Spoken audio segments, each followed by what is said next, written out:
my mind. It needs reinforcement, and we need to be vigilant in terms of our protection of it. But we do have distinctive architecture, photograph or a postcard there of the Sarasota County Courthouse. We have a great sense of history. I haven't talked too much about our early settlers or John Hamilton Gillespie, but some of the people that made Sarasota so well known. We have livability in our downtown areas, wonderful walkable neighborhoods like Laurel Park and Central Coconut. And then of course we have this very strong identity reflected in our cultural arts. I was down in Venice last week, and Venice is a national Main Street town, and they've really benefited from that approach. So protecting a sense of place is continuous work, and what I'm working on in my practice is to encourage people to keep the vision, adopt strong historic preservation ordinances, continue to incentivize historic preservation, make open space a critical part of the plan, and then of course celebrating our successes. I mentioned earlier my involvement with the Florida Trust for Historic Preservation. They are the statewide preservation advocacy organization. I've got some membership information here. We'll be celebrating our annual conference in Tallahassee in May. The Florida Trust has stewardship programs and awards programs. Right now, we are soliciting nominations for historic preservation awards, as well as for listings on the Florida Trust's 11 most endangered buildings list, sites list, I'm sorry.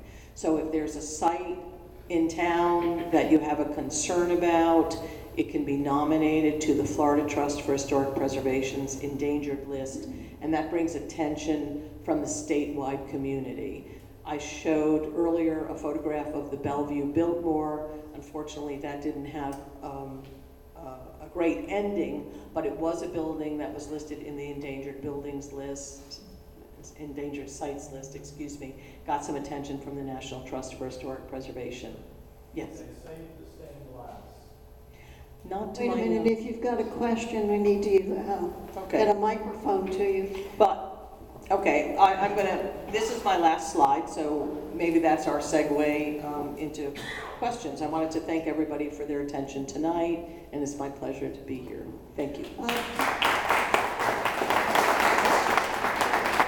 Before we start the questions, I want to let you know that Lori recently retired from the management of the Division of Historical Resources for the county, and she's begun a consultation business here in Sarasota.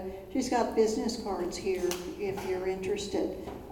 If you seriously are interested in historic preservation, I recommend that you do talk to somebody who's got some expertise in the area. It can cut a lot of corners for you.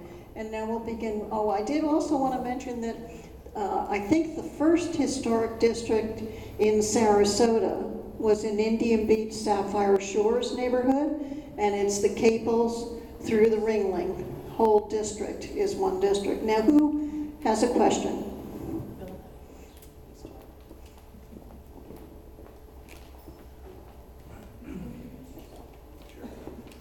Hi, my name's... Oh, okay. My name's John Smith. I represent the Indian Beach Sapphire Shores Neighborhood Association. And there's been a lot of discussion at the board level about whether we should move forward with trying to identify Indian Beach Sapphire Shores as a national historic neighborhood. Is there, one of the issues that keeps coming up is there really quantifiable evidence to show that historic neighborhoods, that designation, does have an economic benefit in terms of property values and maintaining the value of the properties during times of recession? Yeah, well, I have this economic study, and one of my slides spoke to property values specifically, and I'd be happy to share that with you. sorry. That's where I got that data from. And quite recently, there was a study done in Savannah that I can also share with you. It was done by Donovan Ripkema, who's the leading economist in historic preservation. He actually did some studies here for the John Ringling Towers in the 1980s. And he also has kind of crunched some hard numbers on things I know related to jobs and revitalization, and I think property values as well. So I'd be happy to share, the data that I've got for sure. Yeah, and that, I sort of made a point of revisiting that for this presentation because it's important to get it right. And I knew that in the study that was done early in 2000, they had demonstrated that, but I wanted to go back to the 2010 study as well. So thanks, glad you're here, thank you. As I said earlier, CONA posts videos of our meetings now, and we also have resource page where any information that Lori wants to contribute will be posted permanently in association on the website. Great. Other questions?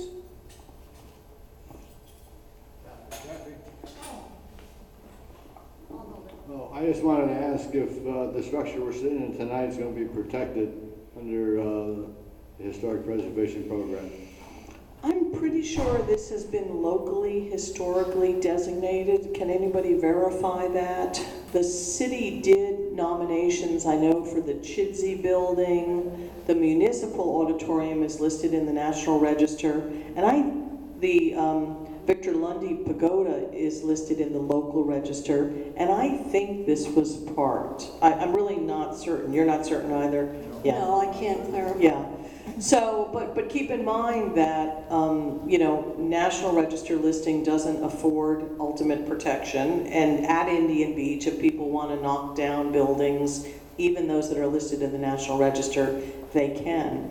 But what it does do is provide, it sort of legitimizes, in my mind, the assertion that a place is historic. And that helps in terms of people's treatment of it. Yeah.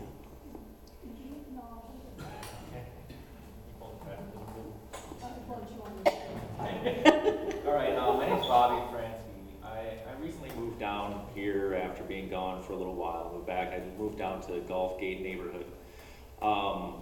Reason why we moved in there is like this throwback neighborhood. It's like early 60s, everything's still maintained kind of how it was then. One of the things that's come up, and I'm thankful for the CONA series that's coming up right now, because the next one is something about, let me see what I wrote down. Infill, yeah, and what was it, main compatibility, yeah, thank you. Exactly. So right now there's a project proposed to remove the golf course there and put in cluster homes, which obviously don't fit with the identity of the early 60s, which would have been like the, the suburb, the establishment of the suburb, large neighborhood. Right. Everybody's got a car, got a driveway, everybody's got the ranch and things like that. So it does have some historical value in that context. So now, since this is coming up at the board now, it's already been submitted to the rezone, exactly. So it's already been submitted there, and it's supposed to be ruled on by the Board of Commissioners upcoming soon. Right now, there's some questions about how the board may sit in relationship to development and so on and so forth. So anyway, what is going to be the best, first, fastest step towards establishing some degree of historical protection for that neighborhood, in particular to the golf course, whether it stay a golf course or whether it maintain green space or whether it just be developed in representation of the 60s as it was at that time. So what do you think would be the best path forward in that regard? I can field some of that if you want, Lori. Okay, thanks. The Gulf Gate neighborhood is a very consistent, sustainable community that has a flavor to it that easily would lead to a district. It was developed in the 1960s. 63, which makes it eligible under the 50-year threshold.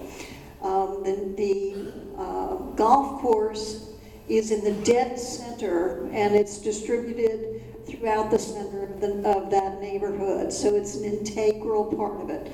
This is a real compatibility issue. To introduce, I think the proposal is even for gated communities to be built. Wall gated communities with massively different density. I think that you have a very good case to argue for a rezone. And if you are able to do that, I think you ought to initially start up an overlay process tied to historic preservation for the entire community. And Lori can pick up on this because there is a big difference between specific designated structures and contributing structures. So that contributing structures can be much less of a unique design, and the criteria that would be involved, Lori could then easily address, I think, at that point. Can you pick up from there? Right. I didn't touch on it, but in a National Register historic district, as you'd expect, it's sort of the collection of objects and the spaces between them, if you will, that are as important as any given object. And so to be a contributing building in an historic district, the building doesn't need to be as significant as if it were individually listed. And so you're right, Kathy, in everything you said. And also, an overlay can be created for your neighborhood that actually can overcome existing zoning issues. Laurel Park has done this, and I'm not sure whether they went for historic designation first and then did the overlay afterward. But if they're integrated, you can wind up stipulating special rules and regulations for the entire district that are not tied to the existing rules and regulations for areas that are not a district. Other questions? Hi, my name is Bruce Katella, and my question is, I live in a historical district from the city and the national, and the question is, once you are registered, is there any possibly way that you can remove yourself from the historical district? There certainly are ways to do that. I'm hesitating because I don't like to speak to the city regulations. I'm not as familiar with them. I worked for the county for 24 years. Typically, in order to remove yourself from a district, you would need to be able to demonstrate that there was either an error in judgment at the time it was listed, like some gross inaccuracy would be one way, or that the building had deteriorated so much since the time of its listing that it had lost its historical integrity.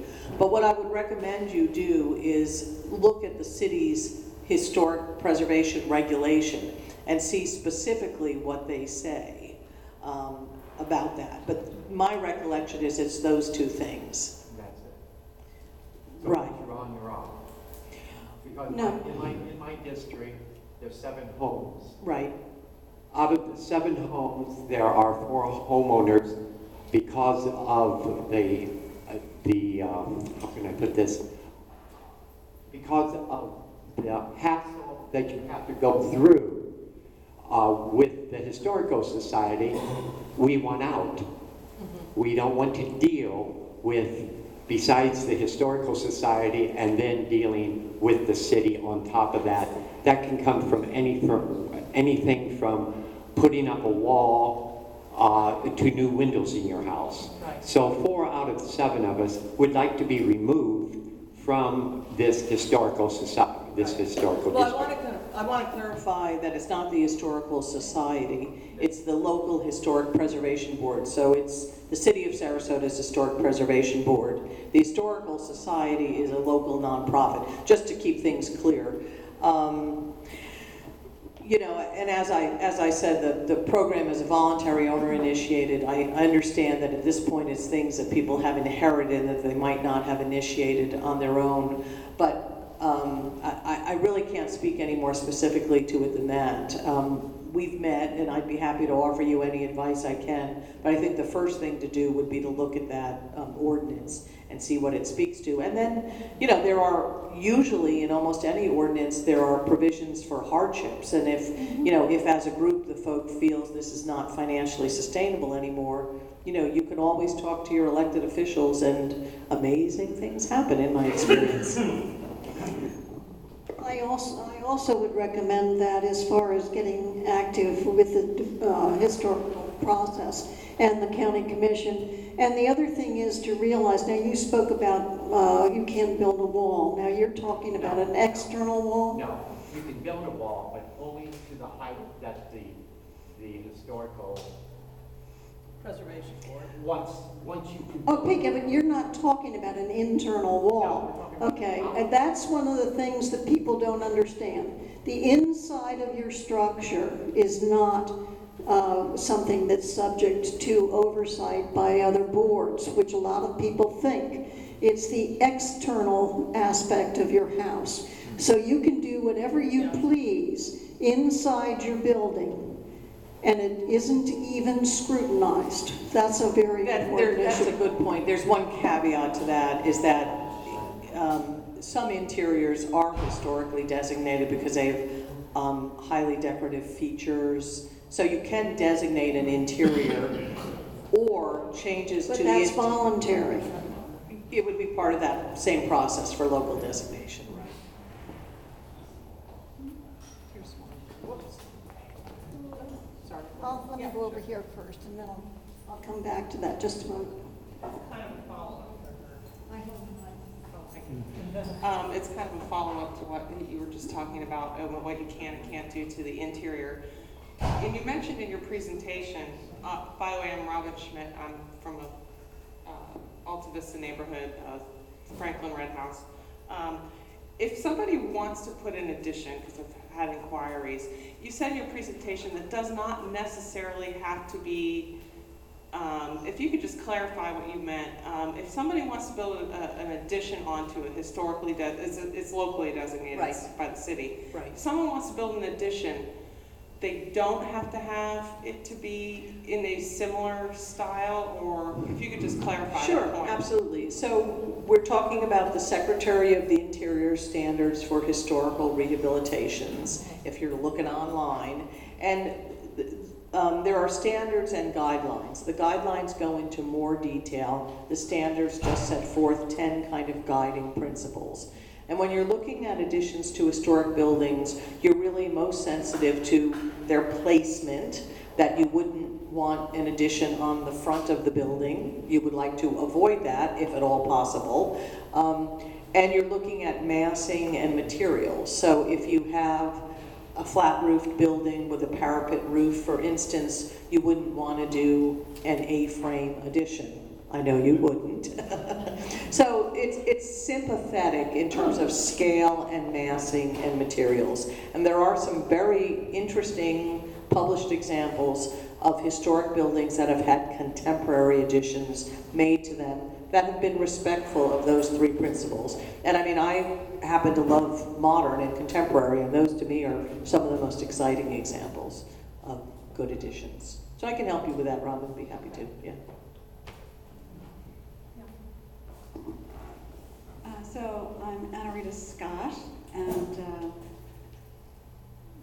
my friend and neighbor both live in city-designated homes, and there's a third one in a little triangle of our homes, and it is quite derelict and may come on the market. And we've heard rumblings about people wanting to tear it down, and wondering what the process is for that. So if you have a locally historically designated building and you want to demolish it, just like any other permit you apply for, it has to be reviewed and approved by the City Historic Preservation Board. And they have certain criteria that they use when evaluating a demolition permit. Again, I don't want to speak specifically to the city program because I haven't worked in it for about 20 years. But generally speaking, those criteria are going to talk about whether you can receive a reasonable economic return on your investment for the property, what its condition is, how unique is it, how fragile is it. And so it's kind of a weighing test that the board goes through. What's the value of the land? And they would, there would, at least when we've done this in the county, there has to be substantial evidence submitted by the person submitting the permit to demonstrate and address those criteria. Not too long ago in Sarasota County, the County Historic Preservation Board approved the demolition of the structures at the Bispham-Wilson Historic District, which is on South Tamiami Trail, just north of Fiesta Drive, just south of the Honey Baked Ham Company. Yeah, what happened? Well, it was a really difficult thing, and the board met several times over a couple of months on it. And there was reports submitted by structural engineer, by the real estate agent. Honestly, the wood frame house was in really, really bad condition. It hadn't been maintained through a series of, activities for a period of time.